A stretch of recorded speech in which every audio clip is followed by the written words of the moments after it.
할렐루야.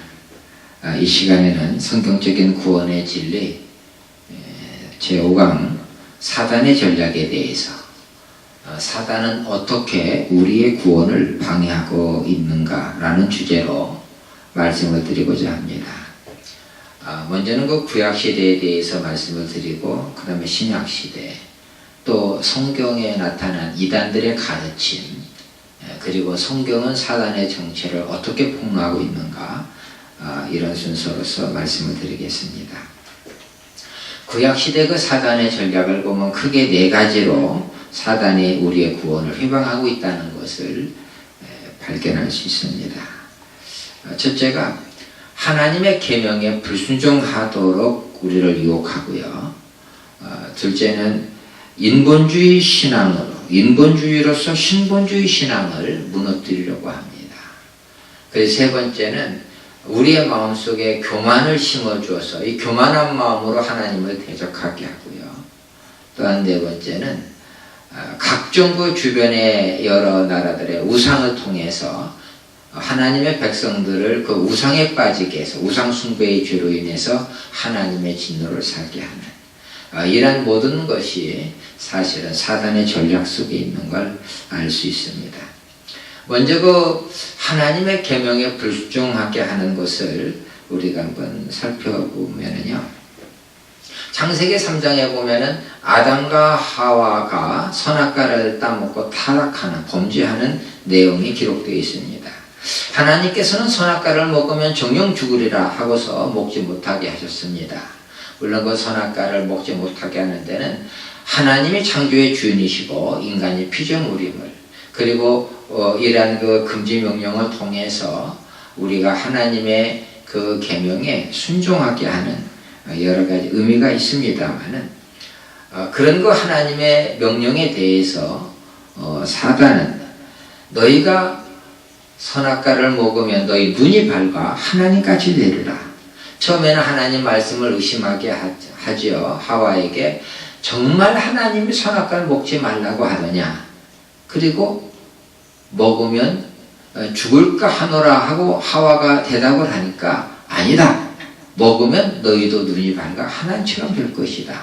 이렇게 처음에는 하나님 말씀을 의심하게 하고 그리고는 틈을 타서 정면으로 하나님 말씀을 부정하게 하는 이런 사단의 활동들을 그런 전략들을 볼 수가 있습니다. 그래서 사단의 전략 가운데 하나가 뭐냐면 하나님의 말씀을 의심하게 하는 거예요. 그리고 나의 생각을 하나님의 말씀과 바꾸게 합니다. 그래서 하나님 말씀을 부정하게 하는, 불순종하게 하는 이런 일들을 보게 됩니다. 우리가 늘 이 내 생각이 앞서면 안 되고요. 또 하나님 말씀을 의심하지 말고 그대로 믿어야 합니다. 이 부분이 대단히 중요합니다. 물론 신약에서는 더더욱 그 부분을 강하게 말씀하고 있습니다만은 사실 그 구약 이스라엘 백성들에게 있어서 하나님의 존재가 얼마나 그들에게 절대적입니까? 그들은 하나님의 택한 백성이라는 의식을 갖고 있고요. 그래서 하나님 말씀하시면 그냥 말씀하신 겁니다. 그들은 하나님의 존재를 의심하지는 않았죠. 신약에 와서는 이제 더욱더 많은 그 의심하는 일들이 있습니다만은 그런데 그 구약의 이스라엘 백성들을 보면은 뭐냐면 하나님 말씀에 대해서 자신들의 처지와 자신들의 형편에 따라서 말씀을 자꾸 바꾸는 겁니다. 변질시키는 거예요. 갈라디아서에서 다른 복음을 전하면 저주를 받을지어다 하면서 오직 구원의 복음, 신약에서는 예수 그리스도 복음이지요. 그런데 구약에 보면은 이 하나님의 말씀한 것을 주변의 여러 상황에 빗대서 자신들의 생각으로 자신들의 처지에 맞게 바꾸는 겁니다. 이것이 사단이 그들로 미혹하는 한 방법임을 알 수 있습니다. 그래서 우리가 하나님 말씀에 온전히 순종하려면 어떻게 되느냐. 신명기 6장 6절로 9절 우리가 이스라엘의 쉐마라 그럽니다만은 거기서 그 말씀에 보면은 오늘 내가 네게 명하는 이 말씀을 너는 마음에 새겨라. 그리고 내 자녀들에게 부지런히 가르치며 집에 앉았을 때든지 길을 갈 때든지 누웠을 때든지 일어날 때든지 이 말씀을 강론하라. 그리고 그것을 내 손목에 메고 그리고 내 기호를 삼으며 미간에 표를 붙여서 늘 그것이 우리들의 그 마음속에 하나님 말씀에 각인이 되도록 그리고 문설주에다도 붙여서 집을 들어가며 나올 때마다 하나님 말씀이 새겨지도록 이렇게 주님께서 권고하고 계십니다. 그만큼 우리의 그 생활 속에서 하나님 말씀에 집중하라는 겁니다. 사단은 우리를 하여금 자꾸 세상 보게 해요. 내 생각을 자꾸 앞세우게 합니다.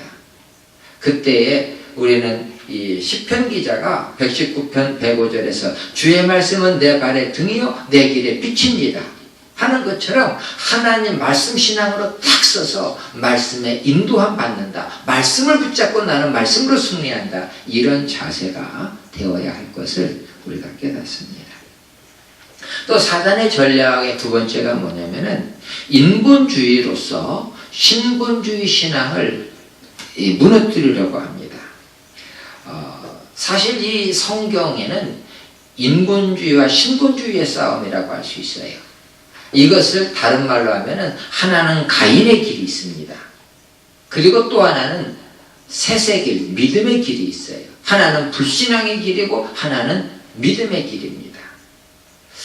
시편에서는 복 있는 자와 악인의 자가 악인의 길이 있어요. 복 있는 자의 길이 있고 악인의 길이 있습니다. 항상 이 두 길이 서로 이렇게 대립이 되고 있는데 이 길이 혼합이 되면 안 됩니다.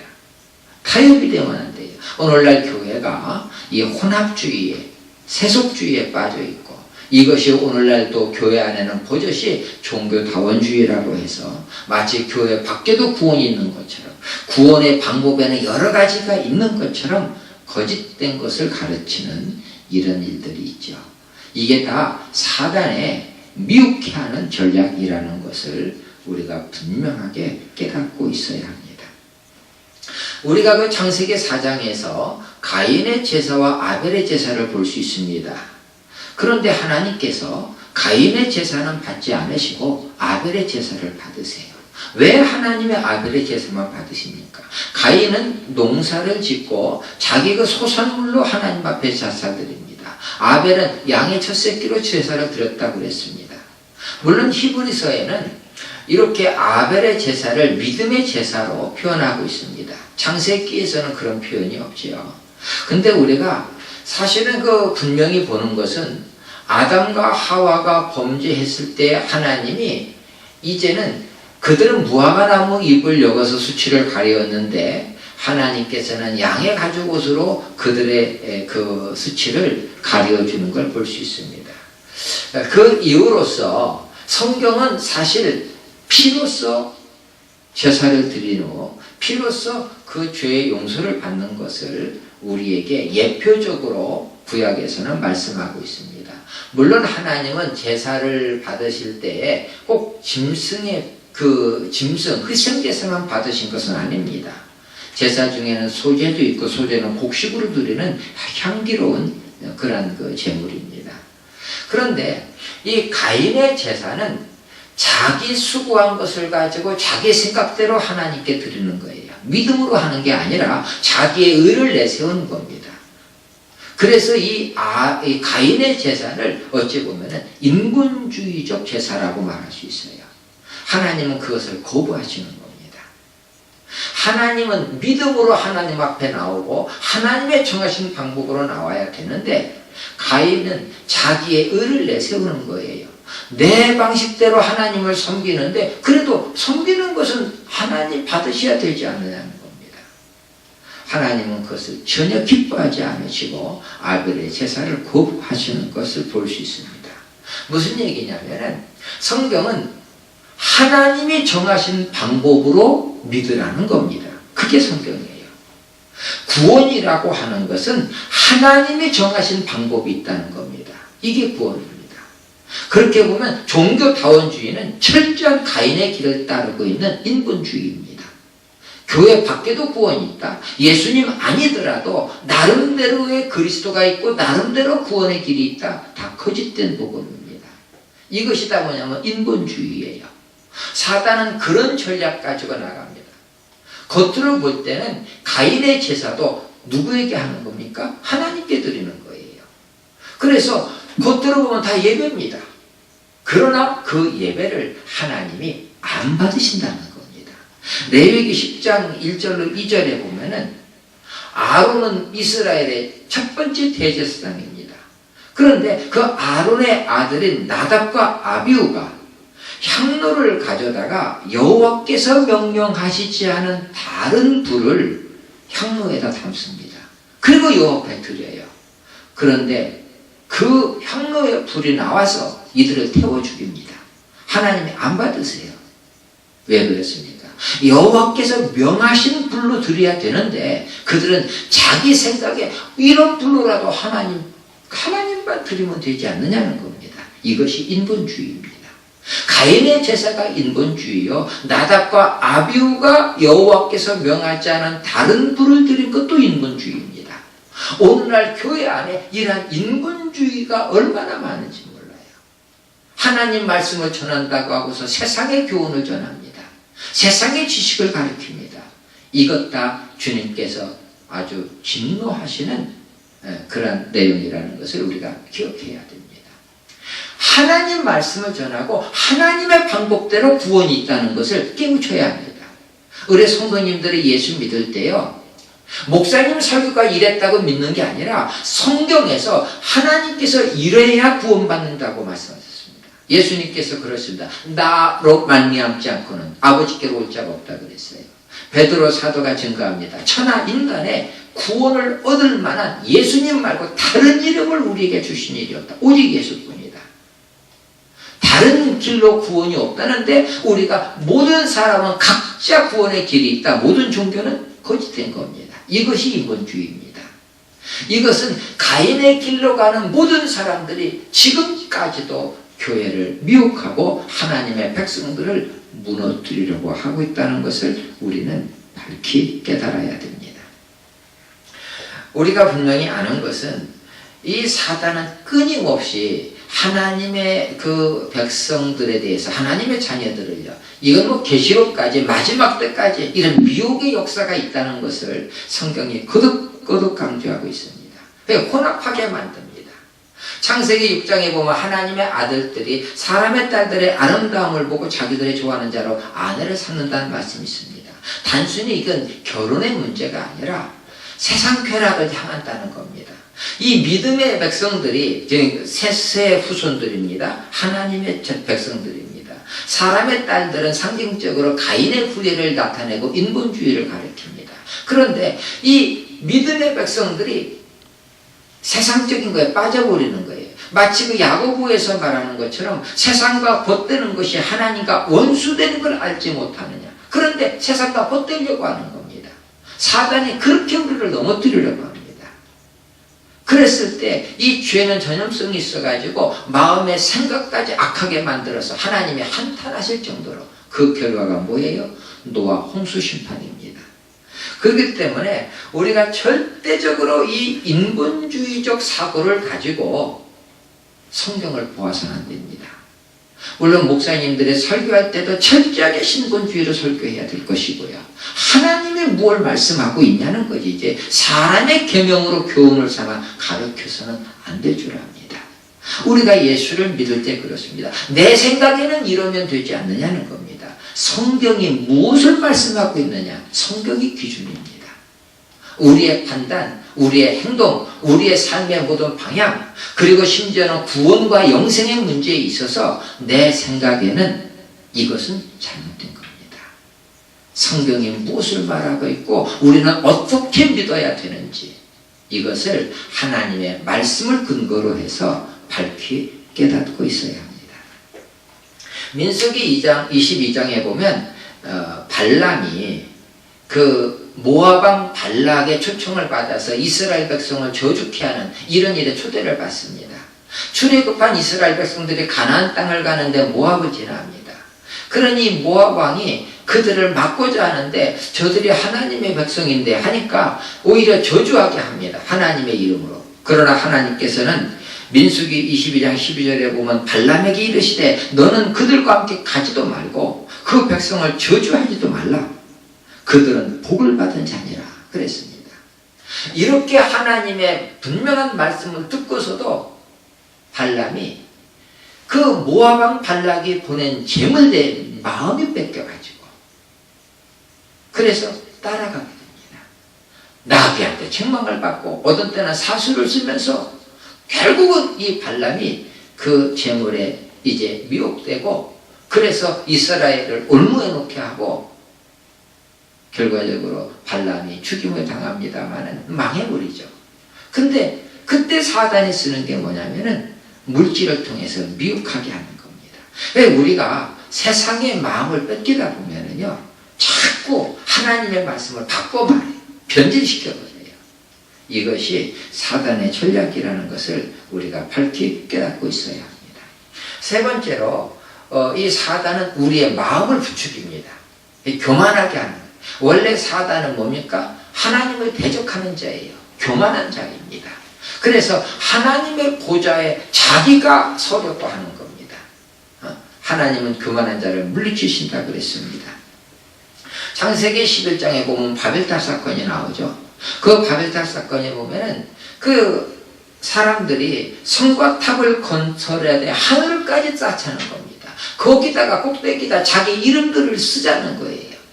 그래서 이제 하나님께서 그들을 사실 홍수로 심판했을 때 이제는 우리가 하늘까지 성을 쌓고 탑을 쌓고서 흩어짐을 면하자. 사실 이것이 그들의 교만이라는 걸 알 수 있습니다. 하나님께서는 강림하셔서 그들의 교만을 깨트리시고 그들을 흩어버리시는 것을 볼 수가 있습니다. 근데 이런 그 바벨을 쌓는 일이 오늘날까지도 계속되고 있어요. 하나님을 대적하고 우리 힘으로 할 수 있다는 겁니다.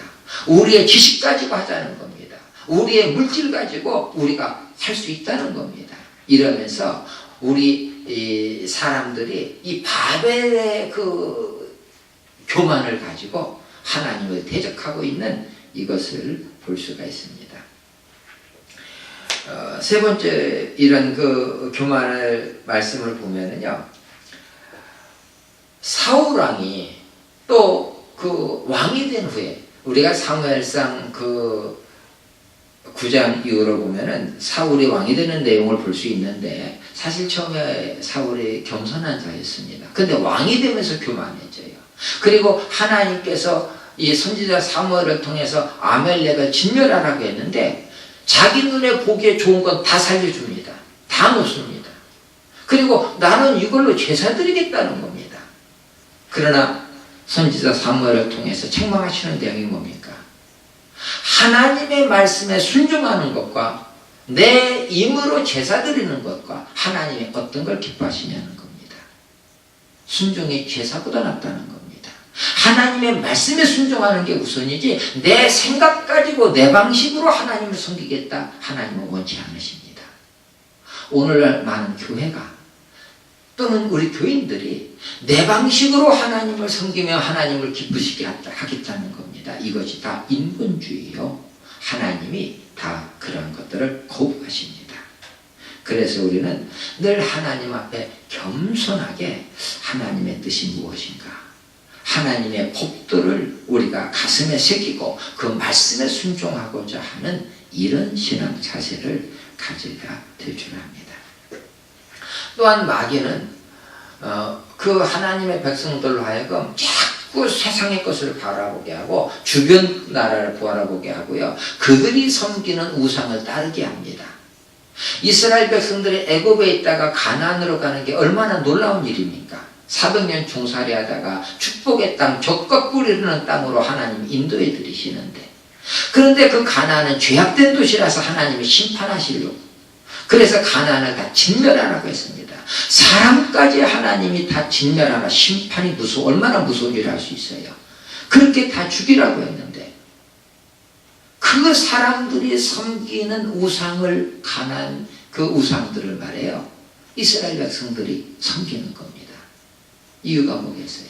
가나안은 농경 문화인데 그 바알과 아세라, 그 가나안 사람들이 섬기던 신이 천신은 태양신은 바알이고 또 지신 땅의 신은 아세라입니다. 대지의 신입니다. 그 천신과 지신을 통해서 결국은 많은 농사에 수확이 있다고 믿고 사실은 도덕적으로 문란하게 그것들을 섬기고 있었습니다. 그런데 하나님이 그 가나안을 진멸하라고 할 때 그들이 섬기던 우상이 어떻게 하나님과 비교가 되겠어요? 근데 이스라엘 백성들이 미혹을 당하는 겁니다. 우리가 농사를 짓기 때문에 그들이 섬기던 신을 우리가 섬겨야 되지 않느냐 하면서 하나님을 등지고 바알과 아세라를 섬기는 겁니다. 얼마나 우리가 이 세상의 마음을 뺏기다 보면요 어두워져요. 무지해집니다. 깨닫지 못합니다. 누가 전능한지, 누가 축복을 주는지, 우리가 누구를 어떤 분을 진정으로 섬겨야 되는지 분별을 못하고 있습니다. 그래서 금은 목석에게 사람이 그것을 만들고 절하고 거기에 복달라고 비는 것입니다.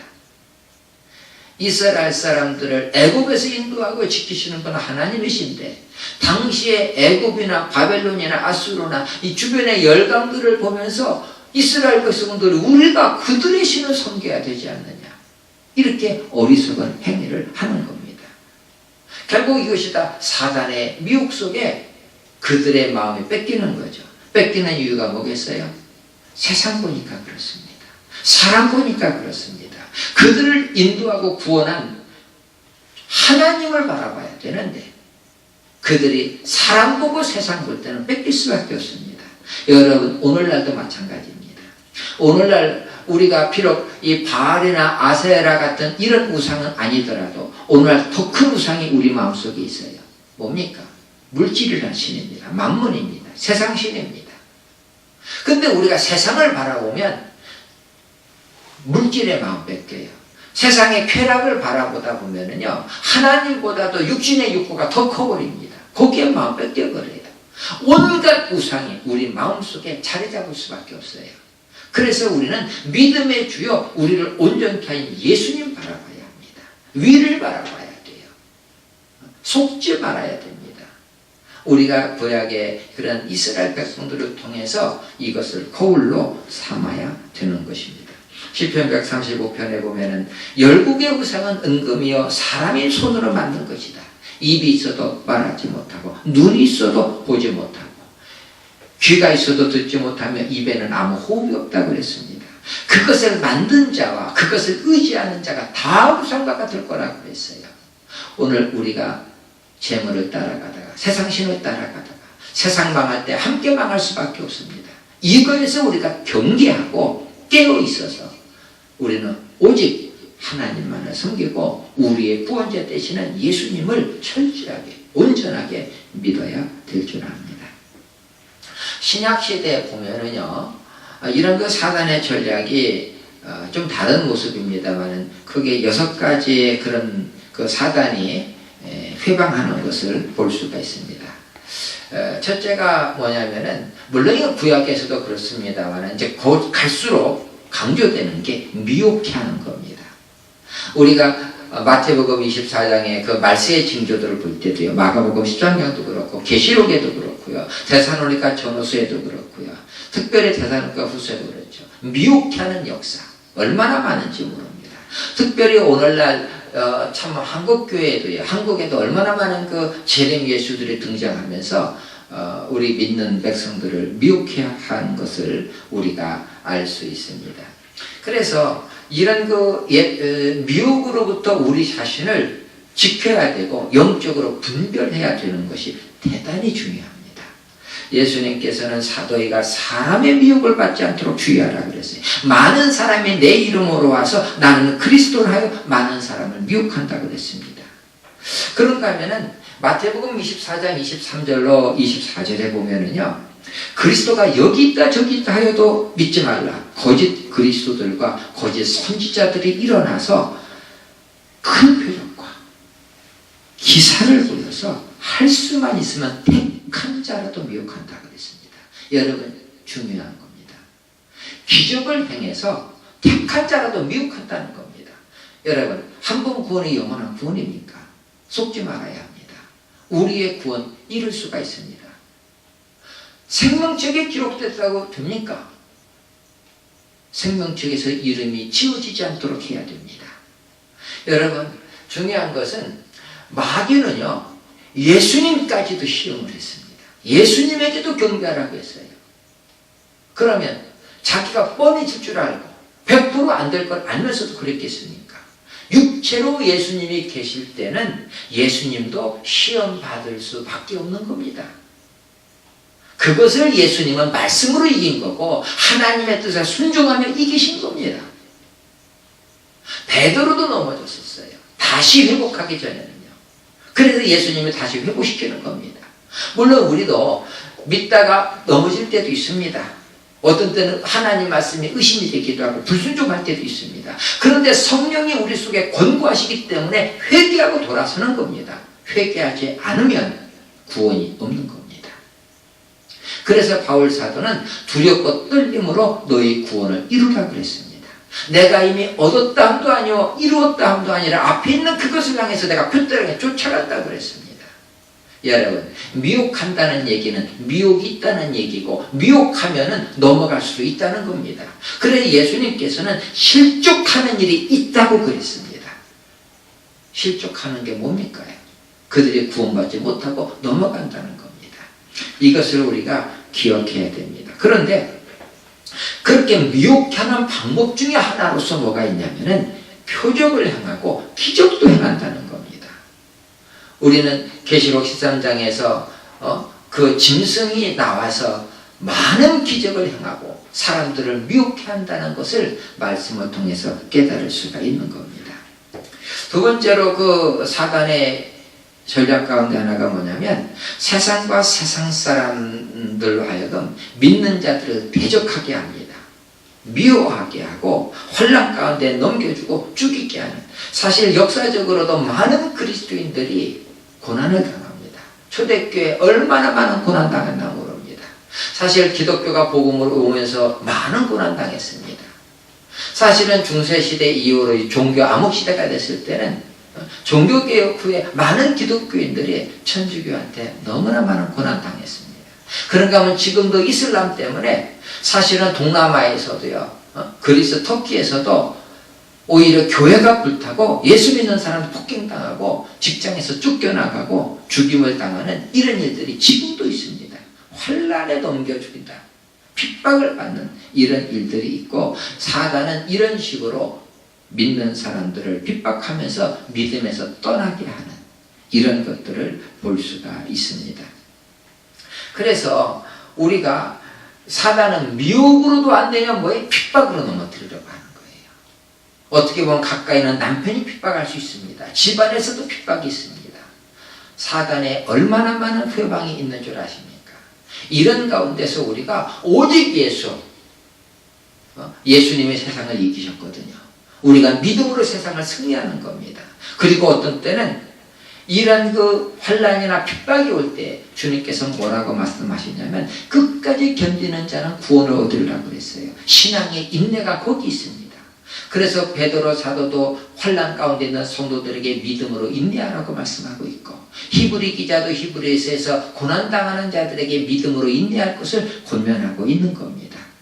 오늘 우리들이 이러한 세상 보면서 힘들고 어려울 때에, 어떠한 시련을 당할 때 우리는 그때마다 믿음의 인내로서 늘 승리해야 될 줄로 압니다. 또한 사단은 우리들의 그 마음속에서 하나님의 말씀이 자라지 못하도록 말씀이 심겨질 때 그래서 말씀을 뺏어가는 이런 일을 합니다. 우리가 마태복음 13장의 그 천국 비유에서, 또 누가복음 8장에 보면은 예수님이 그렇게 말씀합니다. 말씀이 길가에 뿌려지는데 그 말씀을 들었는데 마귀가 가서 그들이 믿어 구원받지 못하도록 말씀을 그 마음에서 빼앗는 일이 있다는 겁니다. 이런 자들을 가르쳐 길가에 씨가 뿌려져, 하나님의 말씀이 뿌려진 것으로 예수님이 비유하고 있는 걸 볼 수 있습니다. 믿음은 들으면서 나며 들으면 하나님의 말씀으로 말미암는다 그랬거든요. 그런데 하나님 말씀이 들으면서 믿음이 자라야 되는데 귀가 막히는 겁니다. 말씀이 들을 때 의심하게 하는 겁니다. 그 말씀이 올 때 내 생각으로 말씀을 바꿔버립니다. 사단이 얼마나 많은 방법으로 우리를 회방하는지 몰라요.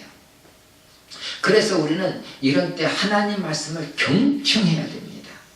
하나님 말씀을 신령한 젖을 사모하는 어린아이처럼 하나님 말씀을 아멘 할 수 있는 이런 자세가 되어야 합니다. 옥토가 되어야 된다는 겁니다.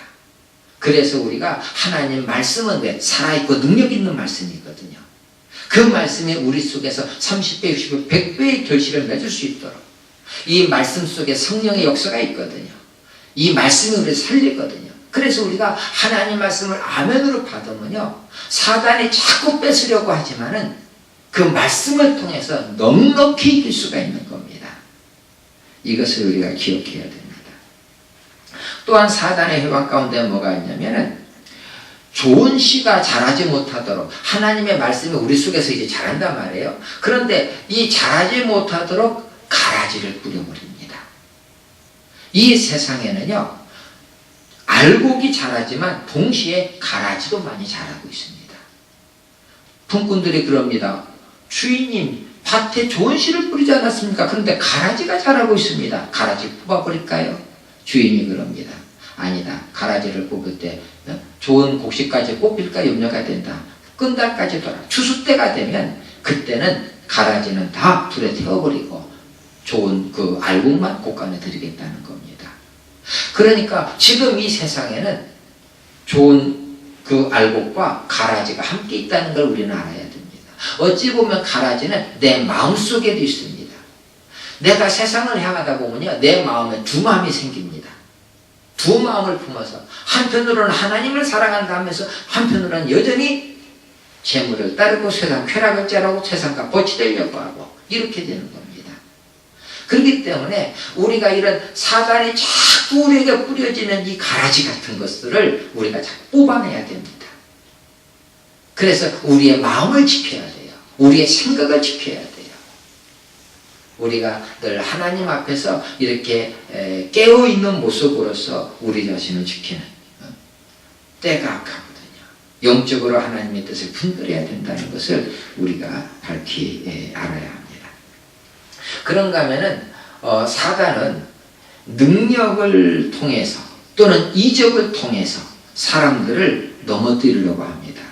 이것은 이제 말세가 되면 더 그래요. 사실 예수님의 그 능력 가운데, 복음의 역사 가운데 뭐가 있어요? 귀신이 쫓겨나가는 게 있습니다. 병든 자들이 고침받는 게 있어요. 큰 기사와 이적이 나타납니다. 그런데 참 심각한 건 뭐냐면은 마태복음 24장 24절에 보면은 거짓 그리스도들과 거짓 선지자들이 일어나서 큰 표적과 기사를 보여 할 수만 있으면 택하신 자들도 미혹한다고 말씀하고 있습니다. 기적과 표적을 행해서 택한 자들도 미혹한다는 겁니다. 데살로니가 후서 2장 9절로 10절에 보면은 악한 자의 임함은 사단의 역사를 따라주는데, 그래서 모든 능력과 표적과 거짓 기적과 불의의 속임으로 멸망하는 자들이 임한다. 그러니까 이들은 멸망할 자들인데 표적에 넘어간다는 겁니다. 능력에 넘어간다는 겁니다. 거짓 기적에 넘어간다는 겁니다. 불의로서 속이는데 거기에 혹해버린다는 겁니다. 이래서 멸망당한다는 거예요. 출애굽기에 보면은 하나님의 기적이 나타날 때 술객들도 물로 피 만듭니다. 지팡이로 뱀을 만듭니다. 거짓 역사가 있었던 것을 압니다. 그래서 어떤 능력이 나타났다고 다 하나님의 일이 아닌 거예요. 다 성령의 역사가 아닌 겁니다. 우리는 분별해야 합니다. 사실 그래서 우리가 말씀에 바로 서지 못하면 넘어가게 돼요. 예언이라고 다 믿지 말아야 합니다. 거기에는 거짓된 영이 하는 게, 우리가 구약에 봐도 얼마나 많은 거짓 선지자들이 거짓된 예언으로 이스라엘 백성들을 속였는지 모릅니다. 오늘날도 그렇습니다. 오늘날도 거짓된 영이 거짓된 능력, 거짓된 예언으로 속이는 일이 많이 있습니다. 그래서 우리는 영적으로 분별해야 됩니다. 깨어서 하나님 말씀에 바로 서 있는, 그래서 우리가 진리를 사모하고 주님을 기뻐하면서 성령의 도우심을 구해야 됩니다. 우리의 시선이 주님을 바라볼 때에 성령께서, 우리 속에 계신 성령께서 우리를 권고하시고 우리를 주께로 이끄신다는 것을 알 수가 있습니다. 계시록 13장 12절로 14절에 보면은요, 이 마지막 때 이런 일이 있습니다. 그가 먼저 나온 짐승의 모든 권세를 그 앞에서 행하고 땅과 땅에 사는 자들을 처음 짐승에게 경배하게 하니 곧 죽게 되었던 상처가 나은 자니라. 큰 이적을 행하되 심지어 사람들 앞에서 불이 하늘에서 땅에 내려오게 하고 짐승 앞에서 받은 바 이적을 행함으로 땅에 거하는 자들을 미혹하며 땅에 거하는 자들에게 이르기를 칼에 상하였다가 살아난 짐승을 위하여 우상을 만들게 하더라. 이적을 행하고 불이 하늘에서 내려오고 그러면서도 그들의 마음을 예수님에게서 짐승에게로 향하게 한다는 겁니다. 이게 중요합니다. 여러분, 기적을 행하는 것이 옳고 그름이 아니라 그걸 행하되 이게 우리로 하여금 하나님께 영광 돌리게 해야 됩니다. 주님 바라보게 해야 됩니다. 만약에 기적을 행하면서 내가 행한다고 나를 높이면 내가 적그리스도가 될 수 있습니다. 그와 같이 거짓 선지자가 되는 겁니다. 사람을 미혹해서는 안 되죠. 우리는 정말이지 하나님의 어떤 그 말씀을 전할 때, 어떤 그 예언을 행할 때, 기적을 행할 때 내가 하는 게 아니라 나에게 능력 주시는 주님이 하신다는 것을, 그래서 모든 사람들의 마음과 그들의 관심과 그들의 시선이 예수님을 향하게 해야 됩니다. 오직 예수밖에 없어요. 그렇게 안 되면 우리는 미혹되게 되는 겁니다. 사단이 그렇게 하는 거죠. 자, 또한 여섯 번째로 보면은 더러운 귀신들이 사람에게 들어가서 그 사람을 제어하고 그들의 몸도 상하게 하고 그들의 심령까지도 혼미케 하는, 어지럽히는 걸 볼 수 있어요. 마태복음 12장에 보면은 더러운 귀신이 사람에게서 나갔을 때 물 없는 곳으로 다니며 쉬기를 구하되 쉴 곳을 얻지 못하고 그렇게 다니다가 이제 자기가 쫓겨났던 그곳으로 와보니까 소재가 돼 있어요. 그래서 전보다 더 악한 귀신 7을 데리고 와서 거기서 거주하는 겁니다. 그랬더니 그 사람의 형편이 처음보다 나중에 얼마나 심해졌는지 모릅니다. 어찌 보면 이 세대가 그래요. 이 세대에 더 악한 영들이 판을 치고 그래서 갈수록 세상이 악해져 가고 있는 이런 모습을 보게 되는 겁니다. 때때로 우리의 그 마음속에 우리가 주님이 계시고 하나님의 영이 계시죠. 예수 믿는 사람은 예수 믿을 때 성령을 선물로 주십니다. 그래서 우리가 하나님의 신이 우리의 마음속에 있어서 우리는 하나님의 성전이라 일컬음 받을 수 있는 겁니다. 그런데 이 하나님의 영이 거하지 않으면 어떻게 돼요? 비곧 소재되어 있습니다. 그때 악한 귀신이 들어오면은요 더 악해집니다. 예수 믿다가 타락한 사람들이 있어요. 교회 다니다가 타락하는 사람들이 있어요. 전에는 은혜 받았다, 은사 받았다, 능력 행한다고 하다가 자칭 예수라 하는 우리나라에도 그런 사람들이 많이 있죠. 많이 있었죠. 더 악해집니다. 더 많은 사람을 미혹해 합니다. 이런 일들이 바로 사단의 역사라는 것을 알 수 있습니다. 그러나 예수님께서는 더러운 귀신을 쫓아내는 권세를 주셨습니다. 믿는 자들에게는 이런 표적이 따른다 하면서 귀신이 쫓겨나간다고 해서 병자들의 고침받습니다. 다 예수의 이름으로 그런 일들이 이루어지는 것을 보게 됩니다. 따라서 오늘 우리는 이러한 기적과 능력이 나타나는 게 중요한 게 아니라 그것이 예수의 이름으로 오직 주님께, 그래서 그런 것은 우리의 믿음을 북돋아야 되는 거고 주님께 영광 돌려줘야 되고, 그래서 이것이 성령의 역사인지 혹은 사단의 역사인지를 우리는 분별해야 되는 것입니다. 초대교회에 나타난 이단들의 가르침을 잠시 살펴보려고 합니다. 초대교회부터요, 참 성경에도 지금도 얼마나 많은 이단이 있습니까? 그러나 초대교회부터 그런 이단들이 있었다는 걸 알 수 있습니다. 한 가지는 뭐냐면 복음으로만 구원받을 수 없다 하고서 복음을 변제시키는 거예요. 복음에 다른 걸 첨가시키겠다는 겁니다. 사도행전 15장 1절에 보면은 어떤 사람들이 유대로부터 와서 형제들을 가르치되 너희가 모세의 법대로 할례를 받지 않으면 구원을 받을 수 없다 그랬습니다. 복음도 믿고 예수도 믿어야 하지만은 할례도 받아야 한다. 모세의 율법도 지켜야 한다는 겁니다. 그때 바울 사도가 엄하게 책망합니다. 다른 복음은 없나니 다만 어떤 사람들이 너희를 요란케 하려 하여 그리스도의 복음을 변하려 하는 것이다 하는 겁니다. 다른 복음을 전하면 저주를 받아라. 엄하게 책망하는 것을 보게 됩니다. 또 한 가지 그 성경에 나오는 이단들의 가르침을 보면은요, 거짓된 사상으로서 복음을 바꾸고자 하는, 타협시키게 하는, 혼합시키는 이런 일들이 있습니다. 그런 거짓된 사상의 성경에 보면 세 가지가 나와요. 하나는 영지주의가 있고요, 또 하나는 금욕주의가 있고요, 또 하나는 쾌락주의가 있습니다.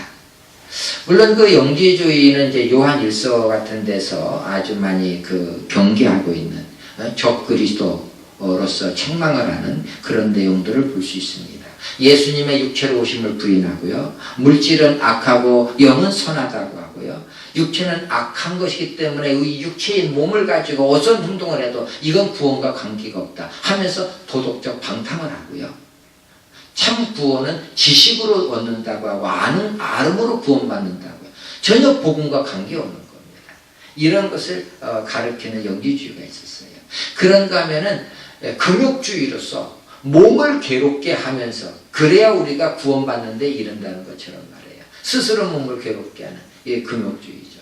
그러나 이런 그 금욕주의는 어떤 때는 우리가 경건의 유익을 위해서 금욕을 할 때가 있습니다. 내 육체대로 육체 소욕대로 해서는 안 되는 거죠.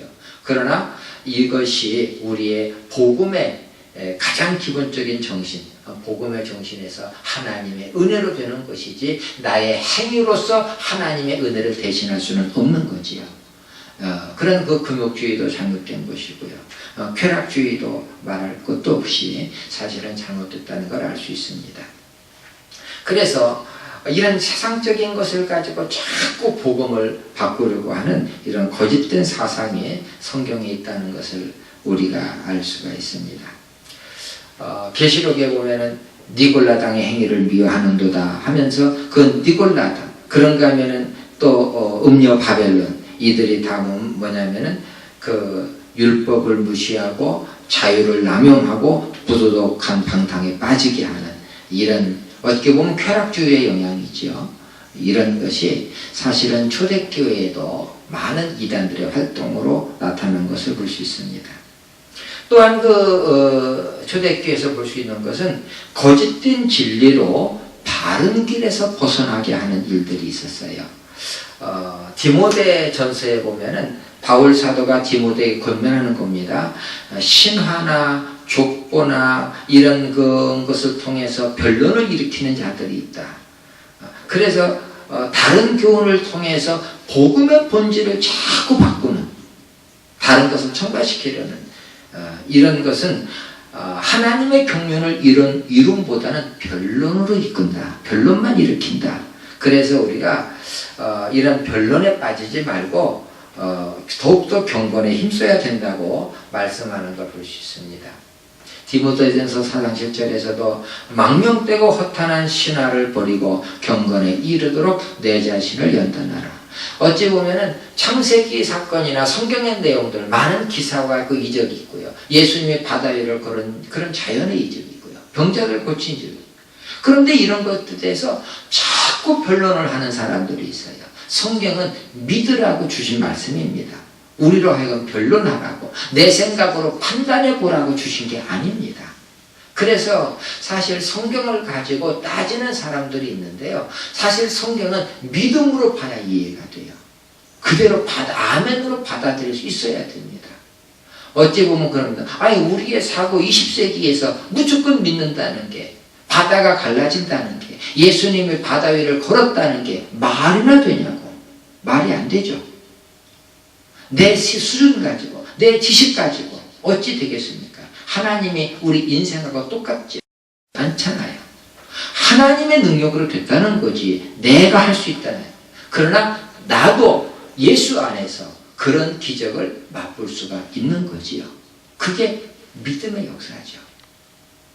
병진 자가 고침받는 것도 믿음의 역사예요. 귀신에 쫓겨나가는 것도 믿음의 역사예요. 죽은 자가 살아나는 것도 믿음의 역사예요.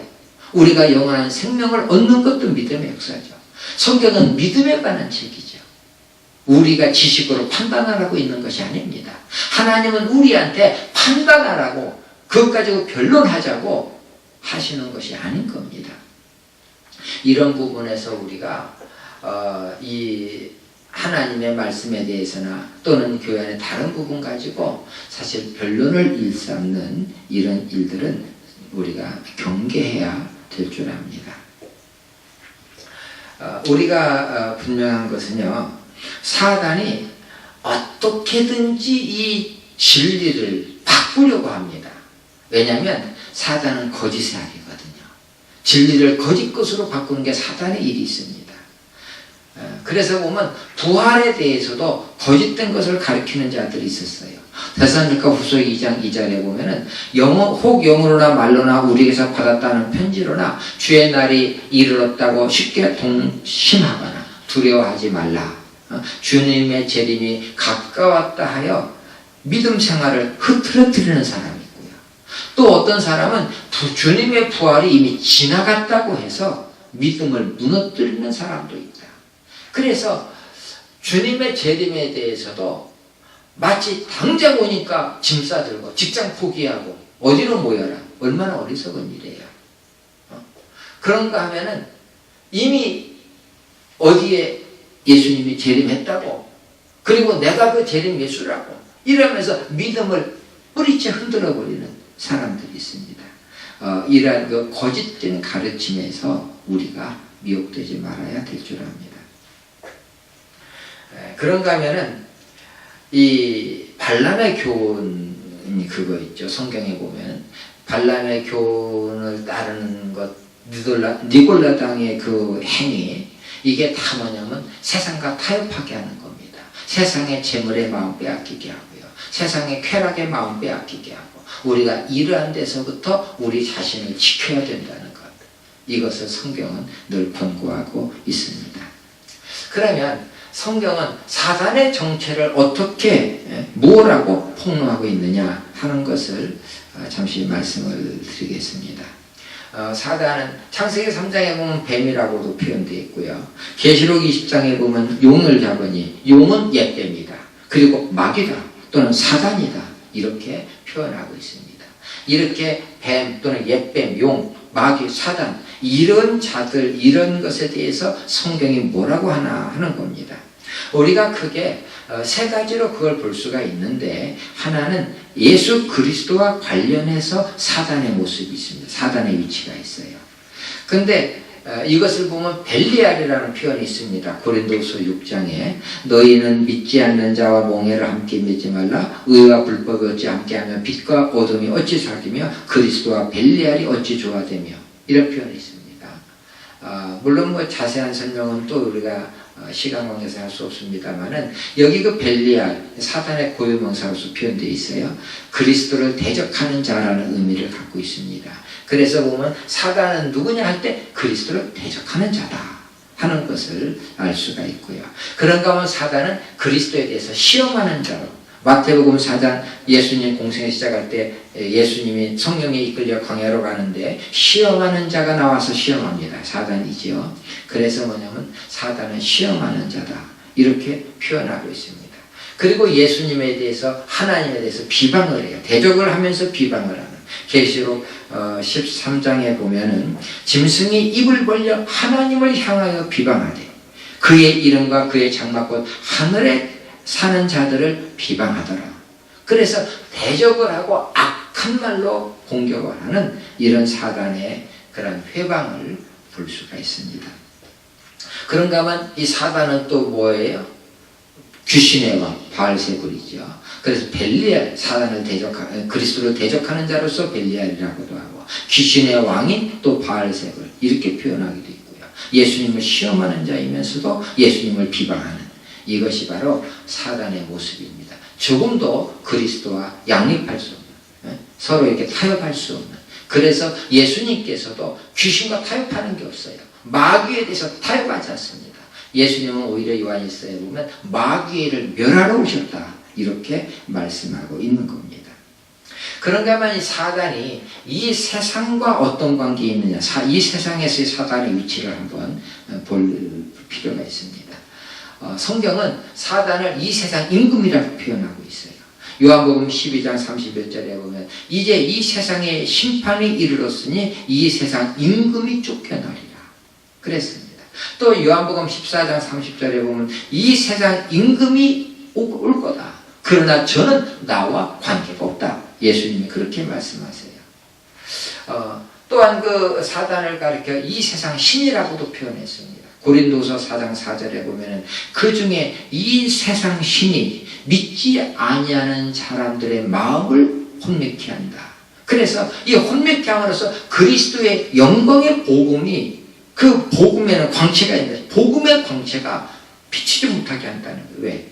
세상 신이 믿는 사람들의 마음을 혼미케 하다. 그 믿지 않는 사람들의 마음을 혼미케 하는 거죠. 믿는 사람이 빛 가운데 있으니까 말입니다.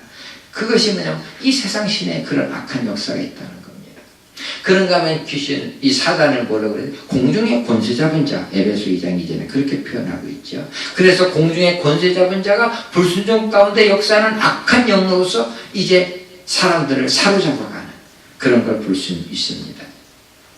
에베소 6장에서는 이 사단을 어둠의 세상 주관자라고 표현하고 있습니다. 그래서 우리의 씨름은 혈과 육에 대한 씨름이 아니라 통치자들과 권세자들과 이 어둠의 세상 주관자들과 하늘에 있는 악의 영들과의 싸움이다.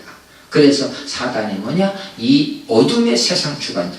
그래서 우리가 늘 뭐냐면 어둠 속에 있으면 사단의 주관에 끌려다니게 돼요. 우리는 빛 가운데 있어야 된다는 것을 깨닫게 됩니다.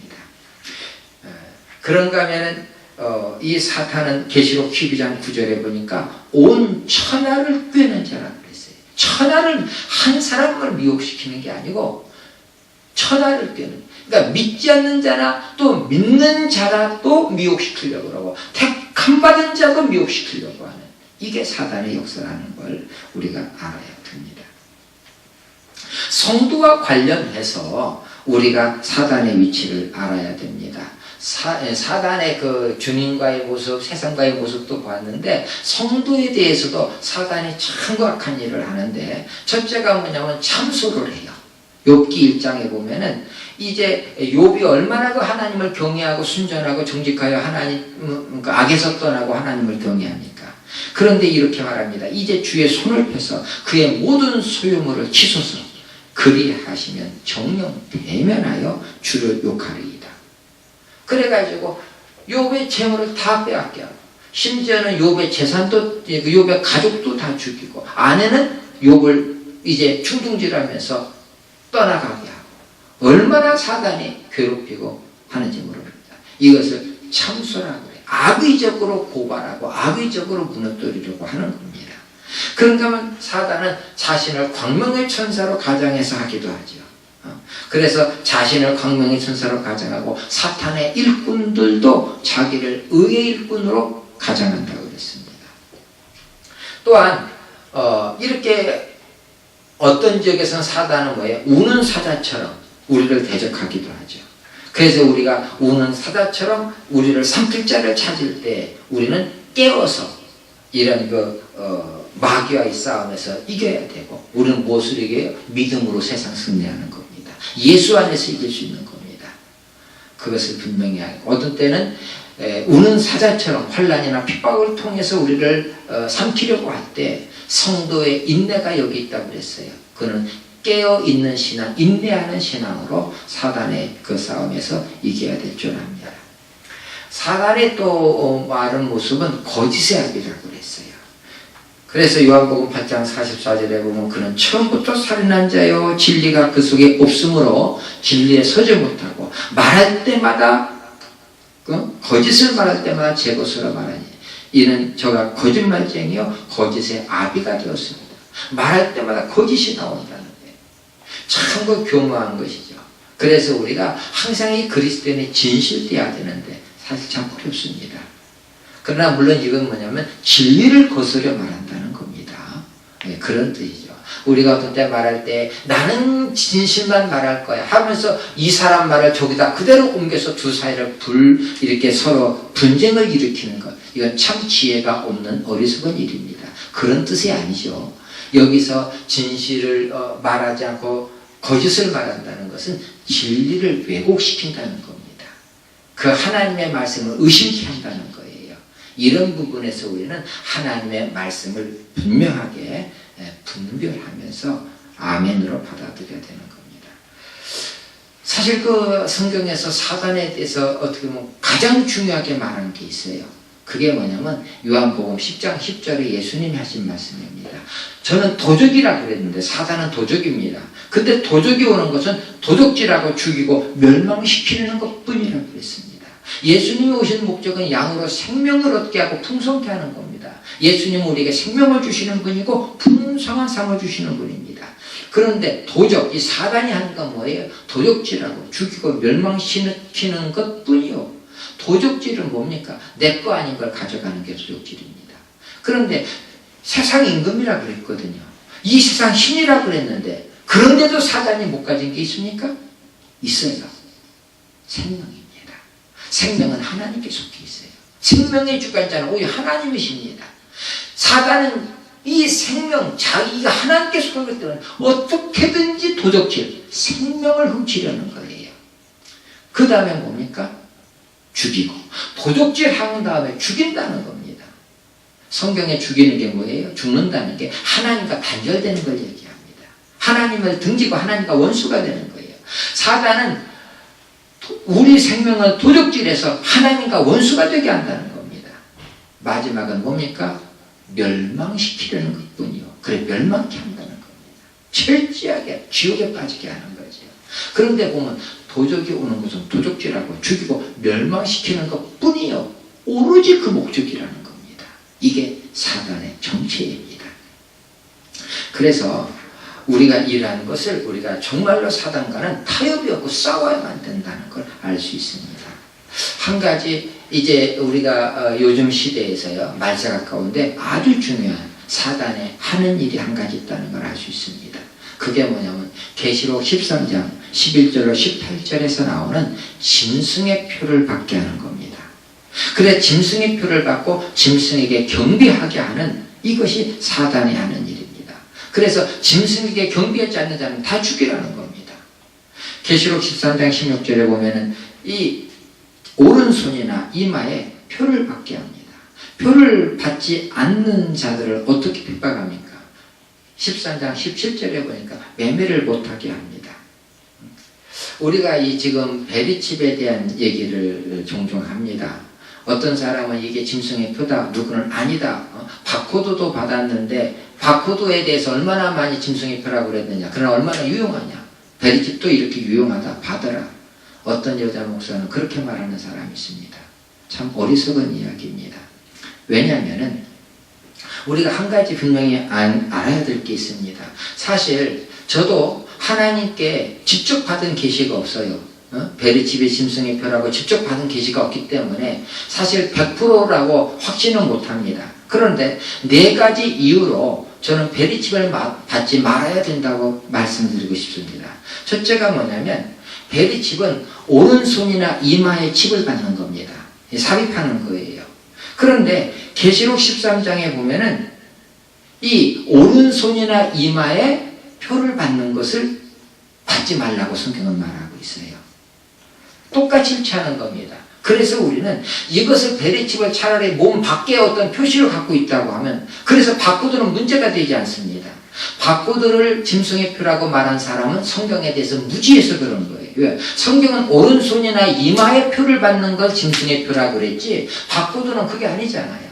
그러나 이 베리칩은 오른손이나 이마에 그 칩을 삽입하는 겁니다. 그래서 성경이 하지 말라는 그 자리를 하는 거예요. 그래서 반대합니다. 또 한 가지 이 베리칩이라고 하는 것은요 결과적으로 뭐냐면은 신용카드와 같은 겁니다. 그래서 모든 것을 매매할 때 거래할 때 그거 하나만 있으면 오른손으로 가기만 하면 다 통하는 겁니다. 이마에다가 딱 스캔만 하면 끝나는 거예요. 그런데 신용카드와 다른 점은 모든 신상 정보를 거기에다 다 기록하고 정해놓을 수가 있습니다. 그 사람의 모든 것이 드러납니다. 안전하기도 하지만 이것이 악용된다고 해보세요. 그 사람에 대한 얼마든지 통제가 가능합니다. 그래서 이걸 받지 못하면 매매를 못하게 할 수도 있습니다. 록펠러가의 어떤 사람이 베리칩을 안 받으면, 그리고 그 사람이 말을 안 들으면, 그 속에 있는 베리칩을 꺼버리면 그 사람 사회에서 매장된다는 겁니다. 이런 일들이 가능한 거예요. 그런데 성경에서도 짐승의 표가 없으면 매매를 하지 못하게 한다고 했습니다. 그 당시의 문화적인 사회적인 상황에서 보면 이 베리칩의 기능과 짐승의 표의 기능이 일치하는 겁니다. 그래서 우리는 이것을 받아서는 안 되는 겁니다. 또 한 가지는 그 짐승의 표를 할 때 남녀노소 누구나 그것을 받게 한다는 겁니다. 가난한 자나 부자나 어린아이나 노인이나 비난자나 부한자나 다 모두가. 그런데 베리칩이 이렇게 모든 사람에게 그것을 받게 하는데 목적이 있습니다. 그리고 강제적으로 한다는 겁니다. 이런 부분에서 성경의 말씀과 동일하게 일치하고 있습니다. 또 한 가지는 베리칩에는 그 안에 리튬이 있어가지고 이것이 파괴가 되면은 그 안에서 헐어버리고 지울 수 없는 상처가 흔적으로 남습니다. 이것이 계시록 16장에 보면은 그 하나님께서 5번째 진노의 대접을 쏟을 때에 여기서 악한 종기가 나고, 그래서 사람들이 근데도 회개하지 않고 오히려 하나님을 비방하는, 바꿔 말하면 악하고 독한 헌대가 나더라 하는 것이 성경 말씀이 있는데, 베리칩에 있는 그 리튬이 사람에게 손상을 주면 성경 말씀과 동일한 상처의 흔적이 났습니다. 그래서 이 모든 것이 같아요. 다만 한 가지 우리가 지금 확신할 수 없는 게 뭐냐면, 계시록 13장과 16장에 있는 이 짐승의 표는 어느 한 나라만이 아닙니다. 이건 말세에 대한 예언이고 전 세계적인 겁니다. 그런 면에서 이 베리칩이 미국이나 한국이나 어떤 특정한 국가에만 국한된 것이라고 하면 사실 짐승의 표와는 조금 거리가 있다는 생각도 합니다. 그러나 이것을 시행하는 것이 실은 그 이면에 전 세계적으로 이것이 강요가 되고 그러한 것이 움직임이 될 때 우리는 반드시 경계해야 될 것이라는 걸 알아야 합니다. 사실 지금은 여기 그 사단은 뭐냐면 이 짐승의 표를 통해서 하는 게 뭡니까? 그걸 숭배하게 한다는 겁니다. 얼마 전에 그런 뉴스를 봤어요. 이 뇌에다가 칩을 심을 때 그 뇌파를 통제해가지고 그 사람을 조종할 수가 있다는, 얘가 이런 그 기사를 본 적이 있습니다. 가능한 얘기입니다. 우리의 뇌파가 이게 혈기나 울분이나 우울이나 슬픔이나 통제가 되는 거죠. 이것이 가능하다고 해보세요. 그리고 그 짐승의 표를 받고 짐승에게 경배하게 하더라, 통제할 수 있다는 겁니다. 우리가 그러한 성경에서 절대 하지 말라고 금하고 있는 것에 왜 그 모양이라도 흉내내야 됩니까? 이런 부분에서 사실 우리는 베리칩을 받아서는 안 되는 줄 압니다. 뿐만 아니라 여기서 우리가 이제 짐승의 표, 이것을 받지 말아야 된다. 이것을 정확히 우리가 지금 이렇게 알 수는 없지만은 결국 사단은 이러한 일들을 어느 한 개인을 통해서가 아니라 전 세계적으로 이제는 그러한 일들을 할 것입니다. 이런 부분에서 우리는 미혹되지 말아야 되고 깨어 있어야 된다는 것을 알 수 있습니다. 자, 결론적인 말씀을 드리면은요, 성경은 마귀와 타협이 없습니다. 마귀와 타협이 없어요. 마귀의 목적은 우리를 도적질하고 죽여서 멸망시키는 데 목적이기 때문에 그렇습니다. 그럼 우리는 어떻게 해야 됩니까? 에베소 6장의 말씀처럼 하나님의 전신갑주를 입어야 합니다. 에베소 6장 11절로 13절에 보면은 마귀의 괴계를 능히 대적하기 위하여 하나님의 전신갑주를 입어라. 우리의 씨름은 혈과 육에 대한 것이 아니요 정사와 권세와 이 어둠의 세상 주관자들과 하늘에 있는 악의 영들에게 대함이라. 그러므로 하나님의 전신갑주를 취하라. 이는 악한 날에 너희가 능히 대적하고 능히 할 수 있다는 겁니다. 하나님의 전신갑주를 입으면은 이게 있다는 거예요. 어떤 것이 전신갑주입니까? 여기 14절로 16절에 보니까 서서 진리로 허리띠를 띠라. 진리의 말씀으로 딱 무장하라는 겁니다. 의의 흉배, 예수의 피로 씻음받은 이 믿음의 의로서 흉배를 딱 갑옷으로 삼으라는 겁니다. 그래서 악한 자의 불화살이 와도 이 예수의 피로 말미암은 의의 흉배는 우리를 막아줄 수 있습니다. 그런가 하면 평안의 복음을 예비한 것으로 신을 신으라고 했어요. 이 복음은 평안, 하나님과 우리 사이의 평안이요 나와 너 사이에 막힌다면 하는 게 복음입니다. 복음으로서 우리가 신을 신고서 세상으로 나가야 된다는 겁니다. 이 모든 것 중에 믿음의 방패를 가지고 믿음으로 이겨나가라 하는 겁니다. 그래서 악한 자가 불화살을 쏠 때도 다 그것을 막을 수가 있다는 거예요. 거기다가 우리는 어떻게 돼? 구원의 투구를 써라. 하늘의 소망을 가지라는 겁니다. 우리는 이 땅을 살고 오늘을 살지만 영원한 생명을 얻은 하늘의 소망을 가지고 오늘을 살아가는 성도들인 겁니다. 그리고 끝으로 성령의 검, 이 하나님의 말씀이죠. 성령의 검으로서 우리가 굳게 서야 되는 것입니다. 그랬을 때에 오늘 우리는 하나님의 은혜 안에서 넉넉히 승리할 수가 있다는 것을 알 수가 있습니다. 오늘 여기 그 말씀을 통해서 마귀가 우리를 그렇게 넘어뜨리려고 미혹해 하고 대적하고 또는 여러 가지 기적과 이적을 통해서도 넘어뜨리려고 하지만은 우리는 오직 예수입니다. 그리고 믿음의 근거로서 하나님 말씀, 이 진리의 말씀을 굳게 붙잡아야 됩니다. 사람을 보고 예수 믿지 말고 교회를 보고 예수 믿지 말고 목사를 보고 예수 믿는 것이 아니라 하나님의 말씀의 근거에서 믿음의 주여 우리를 구원하신 예수를 바라보면 사단의 모든 회방과 전략에서 우리는 넉넉히 승리할 줄 믿습니다. 기도하시겠습니다.